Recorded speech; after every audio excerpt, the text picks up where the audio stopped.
Chapter 2. It is also found in the records that Jeremiah the prophet commanded those who were carried away to take some of the fire, as has been mentioned. And how that the prophet charged those who were carried away, having given them the law, that they should not forget the statutes of the Lord, or be led astray in their minds when they saw images of gold and silver and their adornment. With other such words he exhorted them, that the law should not depart from their hearts.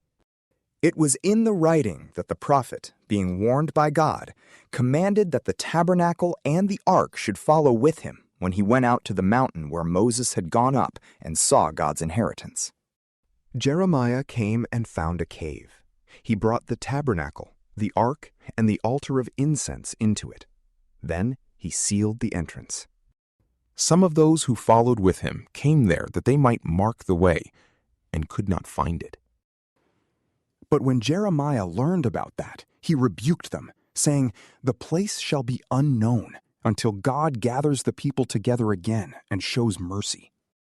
Then the Lord will disclose these things, and the glory of the Lord shall be seen with the cloud, as it was also shown to Moses, also as Solomon implored that the place might be consecrated greatly.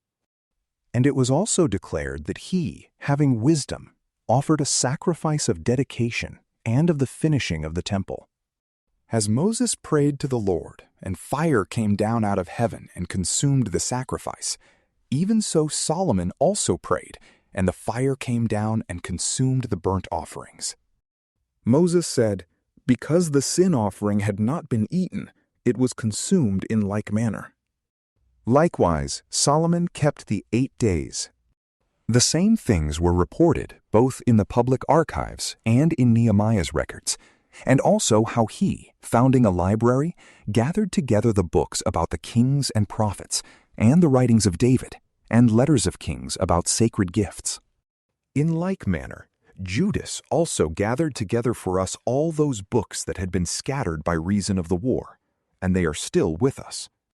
If therefore you have need of them, send some people to bring them to you. Seeing then that we are about to celebrate the purification, we write to you. You will therefore do well if you celebrate the days.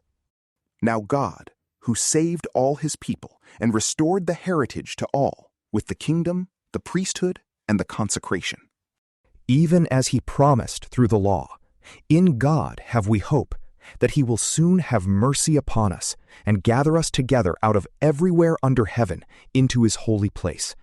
For he delivered us out of great evils and purified the place.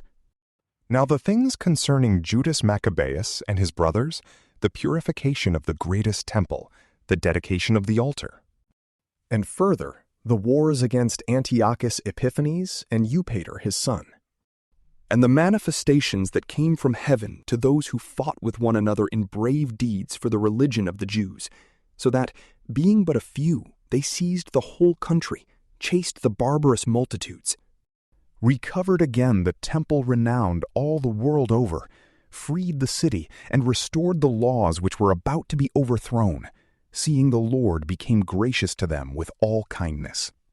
These things, which have been declared by Jason of Cyrene in 5 books, we will attempt to abridge in 1 book. For having in view the confused mass of the numbers, and the difficulty which awaits those who would enter into the narratives of the history by reason of the abundance of the matter, we were careful that those who choose to read may be attracted, and that those who wish us well may find it easy to recall, and that all readers may benefit. Although to us, who have taken upon ourselves the painful labor of the abridgment, the task is not easy, but a matter of sweat and sleeplessness, even as it is no light thing to him who prepares a banquet and seeks the benefit of others. Nevertheless, for the sake of the gratitude of the many, we will gladly endure the painful labor, leaving to the historian the exact handling of every particular, and again having no strength to fill in the outlines of our abridgment. For as the master builder of a new house must care for the whole structure, and again he who undertakes to decorate and paint it must seek out the things fit for its adorning, even so I think it is also with us. To occupy the ground and to indulge in long discussions, and to be curious in particulars is fitting for the first author of the history. But to strive after brevity of expression and to avoid a labored fullness in the treatment is to be granted to him who would bring a writing into a new form. Here, then, let's begin the narration, only adding this much to that which has already been said, for it is a foolish thing to make a long prologue to the history and to abridge the history itself. From PrayLamp, peace be with you.